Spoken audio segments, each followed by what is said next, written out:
Thank you for tuning in to TTD. I'm your host, Toya, and today is Wisdom Wednesday. And so we are going to discuss the Tao Te Ching. We're still on this. We got, after today, 71 more verses because there's 81 total in this. So that'll get us pretty much through till next year. I didn't even think about that. But yeah, till next year. So let's get into it because this verse for today is limitations. It is a longer one than what we've been reading, but I still want to get into it. Again, I have not reread this, so this is my interpretation as of right now, learning this with you guys. So like always, please like, subscribe, and share. If you get any information or any value out of this content, someone else will as well. So please share. And also leave your comments. Tell me what you think in the comments below. Let me know what you think or what you interpreted this verse to mean. But let's get into it. So it says limitations.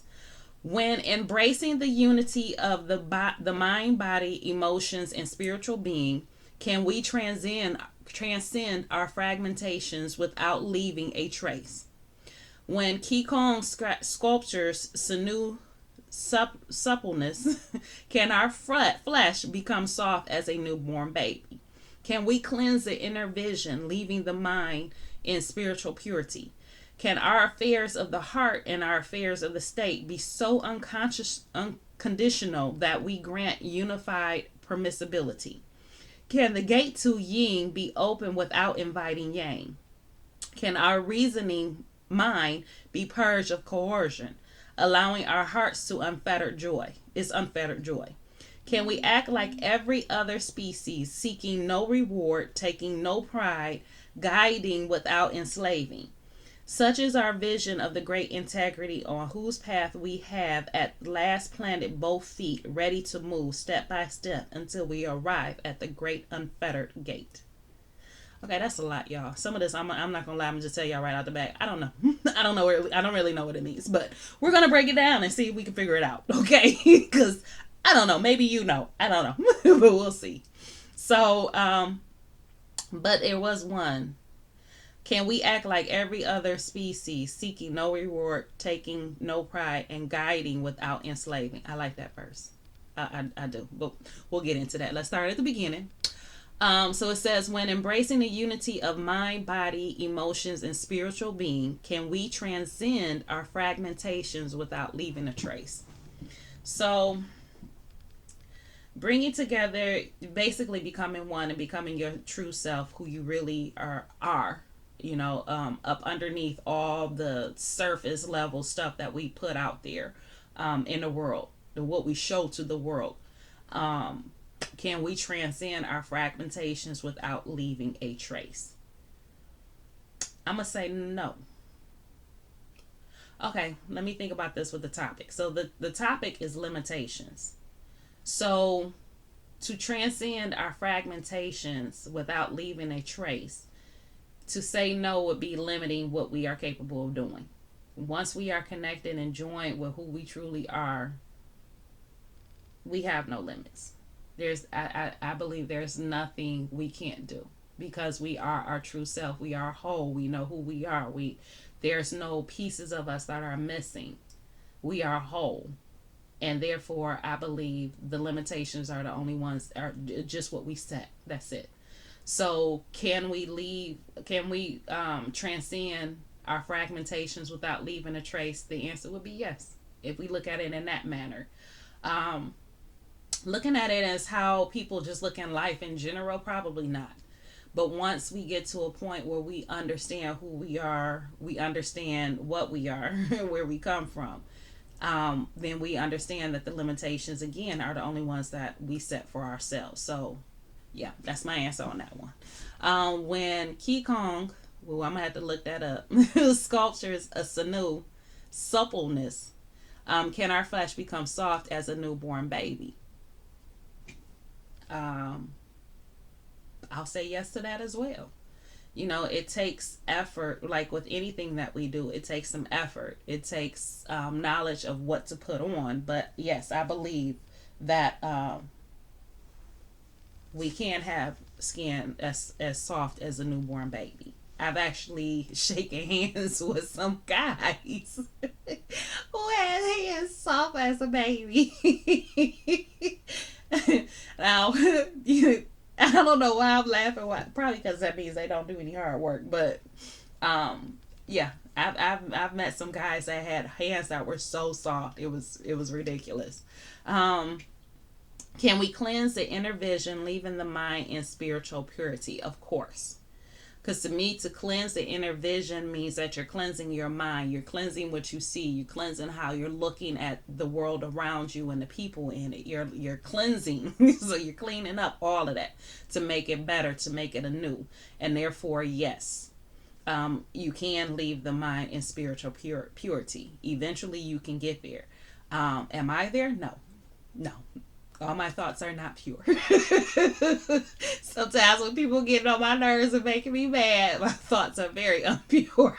Or I come across this situation. This is one of the reasons I don't watch the news. I don't watch the news because if I watch the news, my thoughts are spiritually impure. Okay, because I want to do some evil thing. But no. But seriously though, yes, I do believe that once you cleanse the inner vision, once you cleanse the inside, you cleanse your perceptions, you cleanse how you look at things and how you deal with things, and yes, you can have that spiritual purity. Can our affairs of the heart and our affairs of the state be so unconditional that we grant unqualified permissibility? That's a mouthful. So the affairs of the heart and the affairs of the state be so unconditional that we grant unqualified permissibility. To me, that unqualified permissibility, meaning to allow people who we will otherwise feel are not qualified to be in our lives or not qualified to influence us, will we allow that? When it comes to matters of the heart and who we fall in love with, or matters of the state as far as who we work with and deal with on a daily basis. And to answer that question, I would say to some extent, yes. Because even if you were your true self, you would understand and you would be able to feel people's intentions as they come to you for things, whether it is an affair of the heart or of, like they said, of the state, so business. You would know what their intentions are and you would know whether or not you would want to work with them. But even the unqualified can add value to your life. So think of it like what's that one proverb where it says about in the eyes of the child, or child should lead them, something about a kid. We as adults tend to dismiss what children say, and we tend to dismiss their opinions on things, but sometimes they have a greater insight than what we have. And I'll use this one story. I think I've used it before, but either way, I'm gonna use it again. So there's this truck that is stuck under a semi truck, 18-wheeler, stuck under the underpass. So that's the bridges, that people drive over. That's over the freeway. And so you got this truck stuck up under it. And you have all these people out here, like the mayor came out, firefighters, politicians, the police department, architects, engineers. Like, you have all these people, all these qualified people out here trying to figure out how to get this truck from up under this underpass. Okay? Because it's stuck, and it's good and stuck. And so they all trying to figure it out. They're talking about demolition in the bridge and, tearing down the truck and like all these different things that they're thinking about. And this little boy is standing there with his mom and watching everything. And he's like, why don't they just let the air out the tires? So that's what I mean when I say somebody unqualified. Sometimes we do need to listen to those unqualified people because sometimes they have insight that we don't have. Sometimes they can tell you things that you can't see, and they can add value to what it is that you're trying to do with your life. So to answer that part, I say yes. Eventually you can get to a state where you actually start to listen to people who you feel are unqualified to give you advice or give you information. Can the gate to yin be open without inviting yang? Okay. Well, of course it can. Will it be balanced? That's the question. But yes, it can be open. But whether it can be balanced and whether it's a good thing, that I can't say yes to. Can our reasoning mind be purged of coercion, allowing our hearts its unfettered joy? I would say yes to that as well. I think that there's a lot that would have to be done in order to get to that point. A lot that you would have to let go of. I know on Tuesday. Yesterday, I spoke about energy and how me myself, my issue is with my heart chakra. So once cleansing that and once getting it to the place where it needs to be, where energy can flow freely through it and allow me to love, be loved, give love, all of that like I should, at 100% like I should, then yes, it can, the mind can be purged of it, because then you're coming from a place of love, you're coming from a loving light, and you're looking at everything in a loving manner. Even the stuff that's not going right, even the stuff that you don't like, you still look at it in a loving manner. So I would say yes, you can get to a point where you allow your heart to its unfettered joy as the book says. Can we act like every other species, seeking no reward, taking no pride, and guiding with enslaving?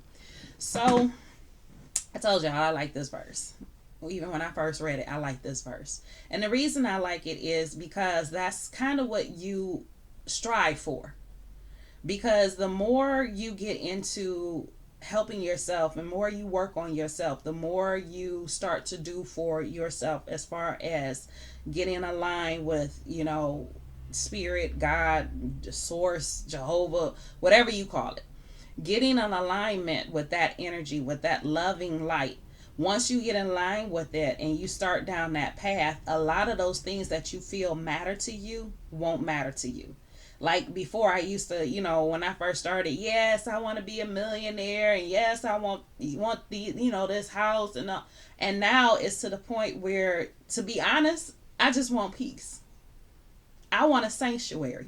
I want some place that is serenity. Okay, that's what I want. I don't care about the money and everything else, because I know I will be taken care of. I know I will always have enough money to take care of my bills. I know there will always be food on my table. I know my kids will always be taken care of, no matter what age they are. I know my family will have all its needs. Like, all of that I already know. I got to the point where I know and understand that will be taken care of. So that is never an issue. That is never a question. So the point is I really just want peace in my life. I want peace. I want quiet. I want calm. I don't want drama. I don't want all those problems that people tend to bring to you. I don't want any of that. I don't want any of that. You can keep it. Okay. But peace, quiet, serenity, that's what I want. So a lot of the things that I used to want when I first started on this journey, however many years ago, which, yeah, I don't know how many years, 20 years, something. I don't know. It's been a long time. It's been a long journey. So what I wanted back then is not the same as what I want right now. And the longer you go down this journey, the longer you come into it, you'll find out a lot of those material things that you wanted, you don't really want. They don't have the importance that they once had to you. Because you're more aware, and it just, you start to break down what it is that you really want. What was the reason for me wanting to be a millionaire? It was so that my bills can be paid and that I can do what I want to do when I want it. Well, then that's really what you want, is to have all your bills paid and do what you want when you really want. It doesn't matter how much money you have. Which has to go back to those limitations. We set those limitations on ourselves and on our lives when it's really not applicable. It really boils down to what it is that you truly want from life. And when you get to that point, then can you act like every other species? Yes.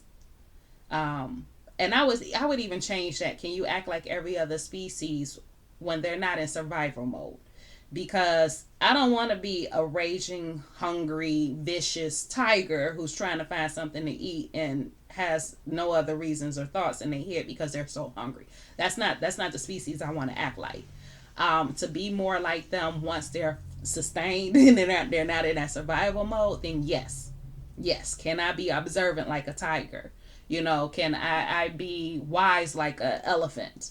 Can I be watchful like a crocodile? Like it's certain aspects of the different animals that we can take and look at that point. Yes. Could we be more like them? Seeking no reward, taking no pride. Can run around freely like squirrels, and guiding without enslaving. Understand that I don't need to have people or force people to do things or be around me or be in my life. I want you to be, and I want you to want to be. Okay. Such is our vision of the great integrity on whose path we have at last planted both feet, ready to move step by step until we arrive at the great unfettered gate. So that has to go back with everything I just said. You're looking for that place to get closer to God, get closer to the great integrity, source, spirit, whatever you call it. That's really what our path is. And when you start going down this path and what you're looking at, that's really what you're trying to do. You're trying to get closer to who you truly are and get closer to that energy that created us, okay, that runs through us. Like again, I talked about energy on Tuesday, and that has to do with the energy that was created, from creation. So, yeah, we can move step by step until we get there. And is it a journey? It's a never ending journey. I don't think anybody ever gets to completion, and when you do, you're gone. So some of those people like Gandhi or Mother Teresa, Jesus, those people, they got to that part where they unfettered at the gate, and that was when it was time for them to go, because they understood and they got to where they needed to be. So that's my take on it. Give me your take on it. I know this one was a little longer than what we're used to, and it looks like, well, yeah, next week isn't so bad. A couple of weeks it looks like there's a longer ones, but anyway, next week it is the importance of what is not. That's interesting. That's an interesting title, the importance of what is not. So till next week, that was the Tao Te Ching. This is the version that I use. There's many of them out there, so please feel free to look into it and get your own, read along with me, and again, leave your comments below. I would love to hear your take on it, see what you think. All right, love you guys, and I'll talk to you tomorrow.